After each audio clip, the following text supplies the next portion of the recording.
అసలు మన రాష్ట్రం ఎంత దయనీయ స్థితిలో ఉంది అంటే పక్క రాష్ట్రాలందరికీ అన్నిటికీ రాజధానీలు ఉన్నాయా?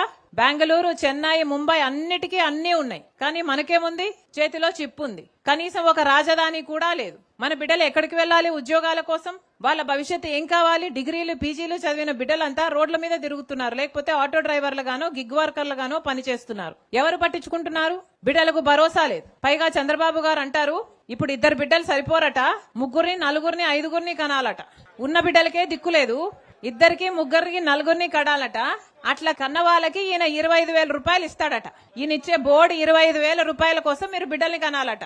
ఇప్పటికే ఆరోగ్యశ్రీకి చంద్రబాబు గారు 3,000 కోట్ల రూపాయలు బకాయిలు పెట్టారు. ఫీజు రీయింబర్స్మెంట్ కు 6,000 కోట్ల రూపాయలు బకాయిలు పెట్టారు. ఇప్పటికే కరెంటు ఛార్జీలు చంద్రబాబు గారు ముఖ్యమంత్రి అయిన తర్వాత ఈ 2 ఏళ్లలో మీ మీద 15,000 కోట్ల రూపాయలు వేశాడు. ఇదంతా సరిపోలేదు, ఇప్పుడు ఈ బిడ్డలు సరిపోరట, మళ్ళీ బిడ్డలను కనాలట, మీకు దానికి 25,000 ఇస్తారట. ఒకసారి ఆలోచన చేసుకోండి, పాలకులు ఎలా ఉన్నారో ఆలోచన చేసుకోండి.